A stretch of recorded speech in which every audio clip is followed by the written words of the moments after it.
What is going on, everyone, and welcome to r/EntitledParents. In today's first story, an entitled parent gets annoyed at a worker in a grocery store because he doesn't respond to him. The only problem being, this worker is deaf, so obviously he can't hear him. But, as you'll see, according to this entitled parent, this worker being deaf shouldn't have mattered. He should have been able to hear him anyway, apparently. Kevin yells at hearing impaired employee for ignoring him. This happened just a few hours ago. I wanted to go to Stoolmart early, before the crazy last-minute shoppers flooded out for the weekend. I picked up a few things for baking and couldn't remember where to find molasses. Rather than waste time combing up and down the aisles with too many people, I sought out an employee. I heard someone say, "Excuse me," a couple times, with less patience, and saw him and the male employee he was trying to call out to. The employee was stocking some canned goods and didn't seem to notice the man at all. The customer grabbed the employee's shoulder and scared the heck out of him.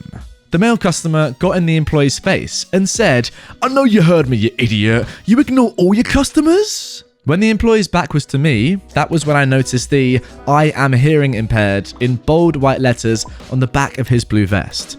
I was heated by the customer already, and knowing he was harassing an employee, an impaired one at that, really burned me up. I went up to the man as the employee backed away from him, clearly alarmed by the customer's abrasive action. I told the man, "Excuse me, but you don't need to be so harsh. He wasn't ignoring you. He's hearing impaired." "That don't mean he can't hear me talking," the man futilely tried to argue. I resisted facepalming, especially after touching things in the store. The employee was too unnerved to do anything, so I asked the man what he needed. He said he couldn't find something. I didn't care to remember what, and told him exactly what aisle it was in. He left, and the shaken employee leaned against his locked cart, seemingly on the verge of crying. Now, my ASL, American Sign Language, wasn't great, but I knew enough to be polite. I signed to him, "Are you okay?" His eyes lit up for a moment and he signed back, "I'm fine, thank you." He went on to sign more, but I only caught jerk and rude customers and scared, which was enough for me to get the gist. Over the years in my retail job, I picked up some ASL for retail workers in online videos to be more helpful to the occasional deaf or hearing impaired customers who came into the store I worked at. So I knew enough key signs to hold at least a short conversation. I signed, "Sorry, I only know a little ASL." He gave me a friendly smile and signed, "No problem. Did you need help with anything?" I didn't know the sign for molasses, so I spelled it and shrugged, feeling a little sheepish since I almost never had to sign. He signed to me where to go, but I didn't catch much of it, and he could tell. He let out a little laugh and signaled for me to follow him, so I did, and he led me to the aisle the molasses was in. My vertically challenged self wouldn't have been able to reach it, so I signed Grandma for the brand I wanted. He reached up and handed it to me. I signed, "Thank you, I appreciate it." He signed something and pointed to the jar. He did this twice, and I realized he was teaching me the sign for molasses. I signed it back to him, and he signed "Yes" with a smile. We both laughed, and he asked where I learned sign language. I told him online, and I just practiced every now and then, mostly for funsies, and because I was fascinated by the language. He reached into his pocket for a notepad and pen to scribble something. I patiently waited until he handed the paper to me, and I read it. It said, "You showed me kindness I almost never see. Thank you for helping me and respecting my community when many don't. Never stop learning. I wish more people were like you."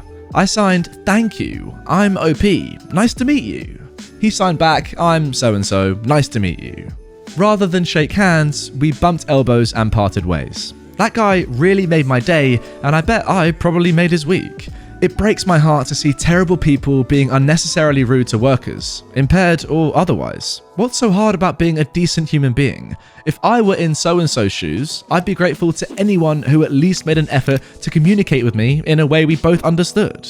When I made my purchase, I saw the rude customer from before in the other line, getting an attitude because his card was declining. He noticed me as I grabbed my bags, I gave him a smile and signed "Butthole" and left. Oh, a very classy little ending there from OP, because obviously this rude guy has no idea what you've just signed to him, but you know, in your heart of hearts, you have royally mugged him off to his face, but also he had no idea what you were saying. Perfect. I've got to say though, I do completely agree with OP, his general point about, if people just respected workers more, not just impaired workers or disabled workers or whatever, just workers in general, then, everyone would have a better life. I do understand sometimes people are in a rush and they get annoyed when things don't go their way, but have a little calmness in your life and just say, you know what, this guy's working hard at his job and I'm just here as a customer. He has to serve me anyway, so let's not make his life even worse. What are you supposed to do in that situation? Like, if you get angry, what do you really achieve by getting annoyed at a worker like this? Nothing really, so you might as well be more polite, I guess. Now moving on to our next post, my aunt threw a tantrum because I wouldn't allow her 1-year-old infant to attend my mother's funeral, and then forced my uncle to live stream the funeral for her. So this happened 3 years ago, way before the pandemic had started. Thus, live streaming at funerals was extremely weird back then. My aunt, by marriage to my uncle, has always been quite entitled. It had always been very clear to my entire family from the start that she mainly married my uncle for his money and expected to always be treated like a princess by him and everyone else around her, and always got a horrible attitude whenever things didn't go exactly as she wanted. My mother had just passed away from cancer after only having been diagnosed a few months prior, and we were doing final preparations for her funeral that would take place the next day. Note, I was just 19 during this time, and with everything that had happened, I of course already was not in the best state of mind. I was very much grieving the loss of my mother, who I was extremely close to, and I just wanted everything to go as smoothly as possible without any hassle of disturbances that could potentially make me even more stressed out and depressed. Thus, I decided that I did not want to have young children at the funeral, at least not during the reception and the speeches. Young children make a lot of noise, especially when it's very quiet and they are in negative environments where there is a lot of sadness and when they aren't the center of their parents' attention. I didn't want anything to disturb the reception and the people who wanted to give a speech about my mother, and thus I did not want any young children to attend. Everyone who got invited for the funeral with young children was very understanding and did not make any fuss about it. Everyone except for my aunt. I first told my uncle that I didn't want any young children to attend the funeral a few days before, and thus asked him if he could make sure he got a babysitter for his 1-year-old son. He appeared to not have any problem with it and said he'd tell my aunt about it. That night, I got a text from him asking why I didn't want any young children to attend. I explained the above mentioned reasons to him, and then he asked if I couldn't make just one exception for his son. I found this to be very odd and very annoying and said that I would not be making any exceptions for anyone. The following day, in the evening, I received yet another text message from him, yet this time it had very emotionally manipulative undertones to it. He said something along the lines of, "Please don't make this time harder on us than it already is, and allow us to take our son with us. And you're letting your emotions over your mother's loss cloud your judgments," which absolutely infuriated me. So, come the day before the funeral, my aunt and uncle had still refused to get a babysitter for their son, and we were discussing in the reception hall of the funeral home. This time, my aunt was present, and she asked me once again to allow her son to attend. I once again said no and asked them to drop it because I wasn't going to change my mind. My nephew's girlfriend even offered to babysit their son for the duration of the reception. It was literally only going to be for 2 hours. My aunt, though, flat out refused her offer and once again said that she wanted her son to attend. Then, once I once again told her that there were no young children allowed and that my decision was final, she threw a temper tantrum bigger than her 1-year-old infant would ever be able to throw. She started crying, saying that I was being unfairly cruel to her, and outright started to demand that her son attend my mother's funeral or else she wouldn't. She stormed outside with her son in the pram. Yes, she also took him with her during the funeral preparations and started crying and yelling at my family members, while we had literally just lost my mother not even 1 week ago. My uncle didn't say anything and just followed her outside and eventually left with her and made me and the rest of my family finish up the preparation by ourselves. We were absolutely livid and I was on the verge of just breaking down into tears myself at that point.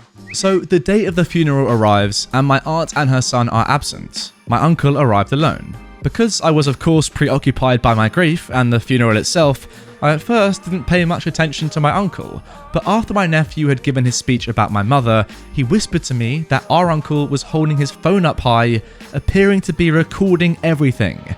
When I looked at him, I saw that he was indeed doing exactly that, and asked him if he could stop recording since it was making people uncomfortable and looked very rude and weird.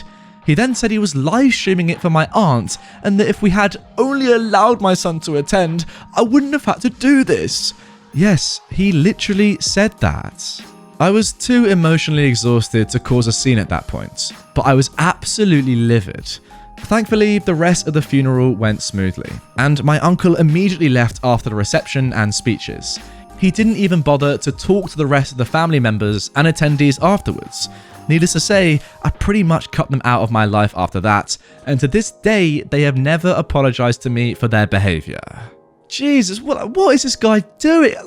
It's the most disrespectful thing I've ever heard of at a funeral, other than literally just standing up and speaking in the middle of it. He's filming the whole thing. What? Why? How stupid can you be? Just get a babysitter, man. A 1-year-old is not gonna, why does a 1-year-old need to go to a funeral anyway? They're not going to remember the day, are they? They're 1. Do you remember anything that you did when you were 1 year old? I doubt it, because you're 1. Why is the 1-year-old got to be there? Just get a babysitter? Sack him off? Leave him at home? He's 1? He will disrupt the whole event, obviously. And who are you to say, no, please, come on, make an exception just for us and my 1-year-old? No, it's not how the rules would work. It's up to the family what the rules are going to be at a funeral, obviously, because they're the family. So Jesus, I have some respect. Imagine, at least he wasn't, streaming it live on Twitch, for example, because that would have been a step too far. But even on, on FaceTime or just recording or whatever, how uncomfortable is that going to make everyone feel, especially the family? What a weird thing to do. Oh, Jesus, some people. Anyway, guys, that is going to do it for this episode of r/EntitledParents. If you enjoyed it, then drop a like on the video, comment your thoughts, especially on this live streaming geezer at the end of the video down below. And if you want more right away, then make sure you are subscribed to my channel for daily Reddit content, double daily throughout December, and then check out this playlist for all my Entitled Parents videos.